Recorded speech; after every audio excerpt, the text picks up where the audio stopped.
Careerkul, the educational Gurukul, a startup by German and American university alumni. Coaching classes from 9 to 12th and career counseling services. So in today's video हम लोग देखेंगे scope of chartered accountant. Scope क्या है, कितना एक CA starting salary लेके and तक कितनी उसकी सैलरी हो सकती है, किस किस तरह की इंडस्ट्रीज में काम कर सकता है, वर्क ऑफ एन सीए सारी इंडस्ट्रीज में किस किस तरह का काम कर सकता है, एंड फाइनली विल सी कि कौन सी संस्था है जो आपको एक राइट देती है सीए बनने के लिए। And in the next videos, this video will be in 3 parts, and in the next videos we will see कि जब आप सीए का एग्जाम देंगे 11th-12th में आपको जानना पड़ेगा कि कौन से सब्जेक्ट्स आते हैं और क्या मुझे उन सब्जेक्ट्स में इंटरेस्ट है चार्टेड अकाउंटेंट का। तो आइए पहले समझते हैं कि चार्टेड अकाउंटेंट में अगर हम पहले देखते हैं एक लॉयर का काम अगर हम बहुत ही कंसाइज में बताएं तो लॉयर का काम ये होता है कि आप उसे अगर फैक्ट्स बताएं कि ये हुआ था, ऐसा हुआ था, उन्होंने ये किया था, मैंने ये किया था, आप उन्हें डॉक्यूमेंट्स दे दें उसको वेरीफाई करने के लिए कि जो आप बता रहे हैं वो सब सही है। तो फिर ये जो लॉयर है ये अपनी लॉ की नॉलेज को यूज करके ये प्रिडिक्ट कर सकता है कि अगर आपका केस कोर्ट में जाएगा तो आप कैसे जीत सकते हैं कि हार सकते हैं। This he can tell you. अगर आप डॉक्टर की बात करें सिमिलरली, तो डॉक्टर को अगर आप अपने सिम्टम्स बताते हैं तो डॉक्टर क्या कर सकता है कि आपके पूरे सिम्टम्स सुन के, फॉर एग्जांपल खांसी है, बुखार है, दर्द हो रहा है, पेट में दर्द हो रहा है, डायरिया हो रहा है, कॉन्स्टिपेशन हो रहा है, वगैरह वगैरह सिम्टम्स आपने बताया, तो वो अपनी मेडिकल नॉलेज जो उन्होंने यूज करी है, जो उन्होंने पढ़ा है एमबीबीएस में, उसको यूज करके ये डायग्नोसिस बता सकते हैं कि आपको कौन सी इलनेस है और ये कैसे क्योर होगी, ये बता सकते हैं। अगर सेम डिस्क्रिप्शन से चलें तो एक सीए क्या करेगा, एक सीए को अगर आप कंपनी के फाइनेंशियल डॉक्यूमेंट्स देते हैं, आप उनके फाइनेंशियल हेल्थ के बारे में उन्हें बताते हैं। फॉर एग्जाम्पल आप उसे प्रॉफिट एंड लॉस शीट देते हैं, आप उसे बैलेंस शीट देते हैं, आप उसे कैश फ्लो की डॉक्यूमेंट्स देते हैं। इसके बेसिस पे वो ये बता पाएगा कि आपकी जो फाइनेंशियल हेल्थ है वो कैसी है। फाइनेंशियल हेल्थ कैसी है का मतलब कि क्या आप प्रॉफिट अगले साल कर पाएंगे कि नहीं कर पाएंगे, अगर कर पाएंगे तो कितना कर पाएंगे, आपके पास कितना सरप्लस रहेगा, आप कहाँ उसे इन्वेस्ट कर सकते हैं, कितना प्रॉफिट होगा, आप टैक्सेस आप कितना देना आपको पड़ेगा, वगैरह वगैरह। He can also advise to people who want to invest in your companies कि आपकी कंपनी में कितना पैसा इन्वेस्ट करना सही रहेगा या नहीं रहेगा। तो ऑल टुगेदर सीए का काम ये है कि फाइनेंशियल डॉक्यूमेंट्स देख के वो फाइनेंशियल एडवाइस दे सके और फाइनेंशियल हेल्थ के बारे में बता सके और फाइनेंशियल लीगैलिटीज भी बता सके। इनका ये भी काम होता है, तो थोड़ा इनको इसके बारे में भी नॉलेज होती है कि फाइनेंशियल लीगैलिटीज क्या है। अब एक बार आ जाते हैं कि अगर आपको सीए करना है तो सबसे बड़ा डेंजर क्या है। ये डेंजर केवल सीए में नहीं है, ये डेंजर मेडिकल में भी लाई करता है, यही डेंजर आईएएस में भी लाई करता है, एंड फिर सिमिलरली यही डेंजर सीए में भी लाई करता है। एंड दैट इज व्हाट कि आप 3 से 4 साल मेहनत करें, 3 से 4 साल का आप इनपुट दें। आपके पास क्या ऑप्शन है, नंबर 1 कि आप ये इनपुट देते ही नहीं हैं, आप 3 से 4 साल मेहनत करते ही नहीं है, तो आप सीए बनेंगे ही नहीं, आप आईएएस भी नहीं बनेंगे, आप मेडिकल सर्विसेज में भी नहीं जाएंगे।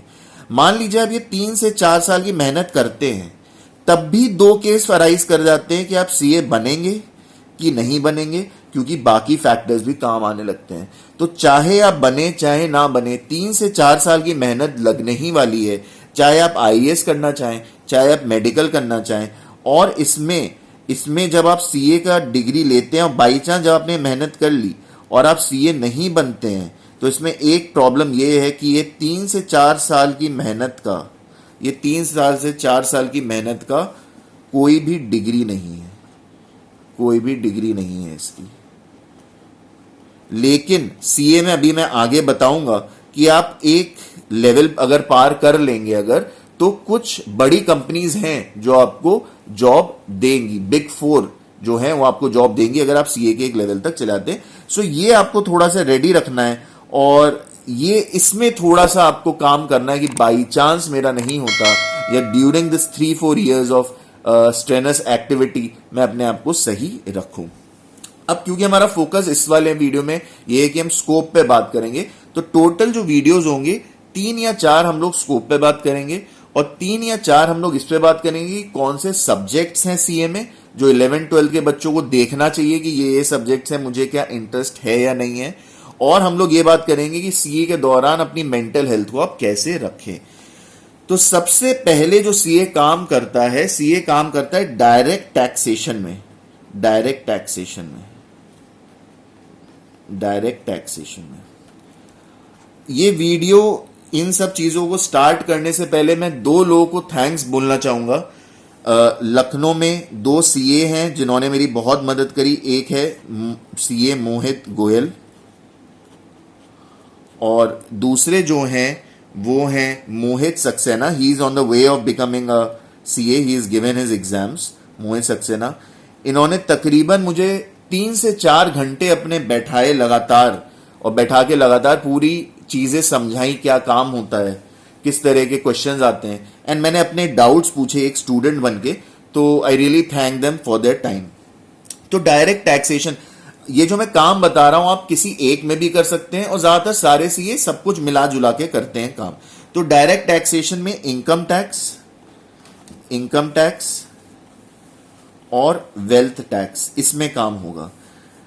जब आप टैक्सेशन भरते हैं एक इंडिविजुअल आदमी का, तो आप समझ ही रहे हैं कि हाँ, आपको एक इंडिविजुअल आदमी का टैक्स भरना पड़ता है, उसमें आपको रिबेट्स मिलते हैं। तो एक सीए को नॉलेज होगी कि हमें रिबेट्स कैसे कैसे कहाँ कहाँ मिल सकते हैं, किस तरह के रिबेट्स तरह के मिलते हैं, ये वो लोग जानते हैं। तो इस तरह की एडवाइसेस वो डायरेक्ट टैक्सेशन में काम करते हैं।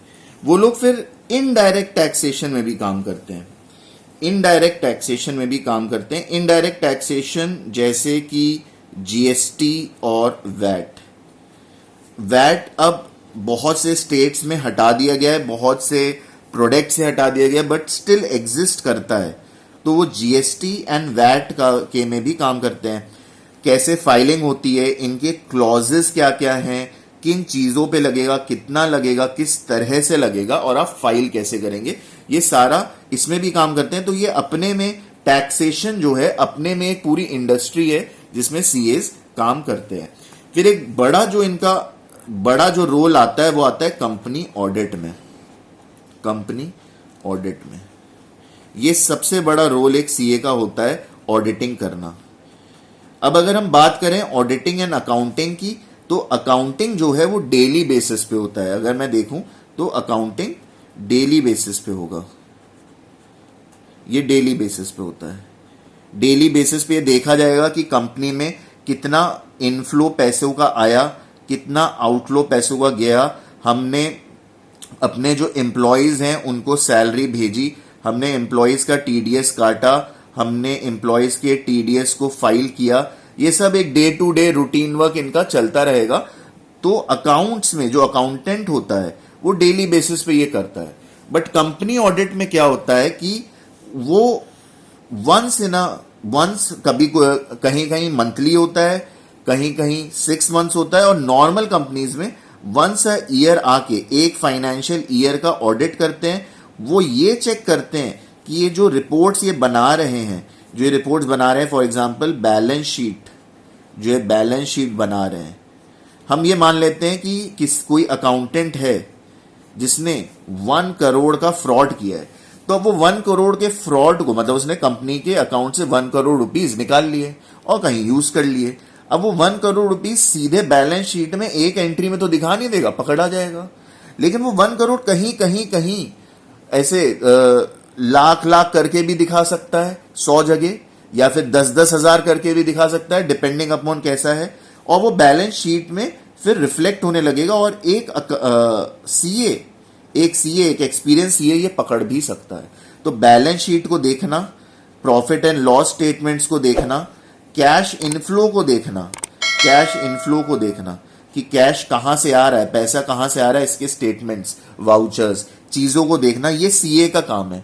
तो जब सीए के पास ये सब होता है तो मैंने जैसे आपको बताया वो फाइनेंशियल एडवाइस दे देगा, फाइनेंशियल लीगल एडवाइस दे देगा, इन्वेस्टर्स को हेल्प कर देगा बताने में कि आप इन्वेस्ट करो कि ना करो। वो गवर्नमेंट को बताएगा कि जो भी ये कंपनी है वो लॉज फॉलो कर रही है कि नहीं कर रही है, प्लस वो इंटरनल फ्रॉड्स को भी पकड़ सकता है। तो ये काफी एक बड़ा एक स्कोप हो गया जिसमें डिटेक्शन का भी काम है, रिस्क मैनेजमेंट का भी काम है और फ्रॉड डिटेक्शन का भी काम है। तो ये काफी बड़ा एक कंपनी ऑडिट का काम हो गया। इसमें जो कंपनी ऑडिट में जो उनको कंप्लायंस करना होता है, मतलब जो उनको लॉ गवर्न करता है या कॉन्स्टिट्यूशन का जो एक्ट गवर्न करता है, वो जो कंप्लायंस ऑफ कंपनी एक्ट,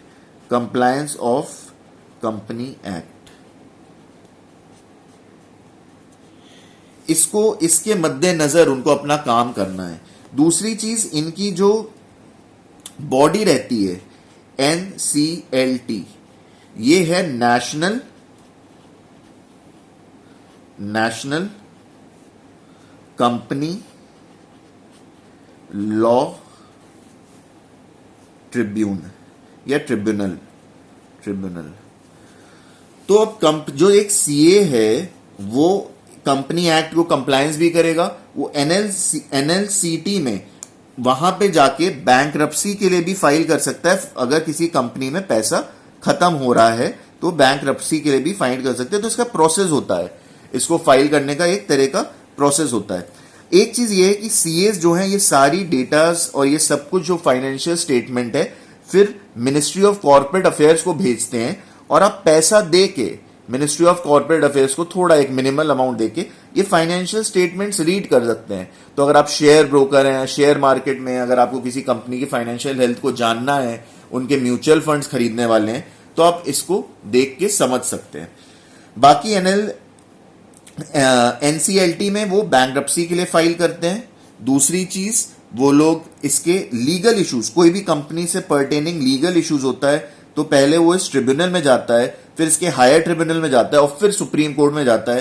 तो सीए ऐसे भी होते हैं जिन्होंने LLB किया हुआ होता है, and then they can fight such types of legal cases, tax cases versus the government, versus other companies and other legal issues. And lastly loan related भी है, क्योंकि गवर्नमेंट भी लोन देती है, बैंक्स भी लोन देते हैं एंड दूसरी कंपनीज भी लोन देती है। तो उसको जो है लोन खुद में एक बड़ा सेक्टर है, एक पूरा इंडस्ट्री है जो काम करता है। तो सीएस उसमें भी ध्यान देते हैं। कई अलग अलग तरह का, अभी तो हमने बताया कंपनी ऑडिट कर रहे हैं, तो कॉर्पोरेट ऑडिट हो गया। ये लोग एनजीओस को भी ऑडिट करते हैं। तो एनजीओस का जो ऑडिटिंग होती है, या ऐसी संस्था जो माइनॉरिटी एक्ट के तहत आती हैं, केवल एनजीओस नहीं, कोई भी माइनॉरिटी संस्था जो आती है माइनॉरिटी लॉ के अंदर, उनकी जो कंपनी ऑडिट होती है, उनको जो रिबेट्स मिलते हैं वो बहुत अलग होते हैं। रिबेट्स मतलब छूट, जो रिबेट्स मिलते हैं बहुत अलग होते हैं। तो वो उनके लिए भी एक पूरा ये सेक्टर हो जाता है। तो आपने देखा direct taxation, indirect taxation, company audit में ये सब मेंटेन करना, फ्रॉड डिटेक्ट करना, रिस्क मैनेज करना, कंपनी कंप्लायंस एक्ट को मद्देनजर देखते हुए कि सब काम हो रहा है कि नहीं हो रहा है, एनसीएलटी के तहत लोन के बारे में, लीगल इशू में, बैंकरप्सी में और एनजीओ में। तो ये सब सेक्टर्स हैं जिसमें जो एक सीए है वो काम करता है। अब हम इसके आगे नेक्स्ट वीडियो में देखेंगे फॉरेंसिक ऑडिट, इंटरनल ऑडिट और IT audit. Thank you very much and do subscribe to our channel.